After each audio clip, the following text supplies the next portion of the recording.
Hi అండి, అందరూ ఎలా ఉన్నారు? సండే రోజు మీరు ఏం కర్రీ చేస్తారో నాకు తప్పకుండా కామెంట్ చేయండి. మా ఇంట్లో ప్రతి సండే రోజు చికెన్ కర్రీ ఉండాల్సిందేనండి. లేకపోతే మా పిల్లలు గొడవ చేస్తారు. మీ పిల్లలు కూడా ఇంతేనా? నాకు తప్పకుండా కామెంట్ చేయండి.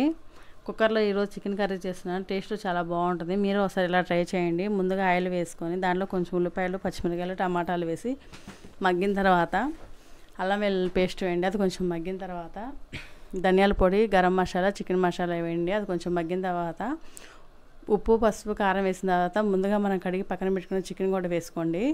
దాంట్లో కొంచెం వాటర్ ఉంటాయి కాబట్టి ఇంకొంచెం వాటర్ యాడ్ చేసుకొని 3 విజిల్ వచ్చేదాకా స్టవ్ మీద పెట్టుకోండి. 3 విజిల్ వచ్చిన తర్వాత స్టవ్ ఆఫ్ చేయండి. కొంచెం పులుసు ఉంటుంది దాంట్లో.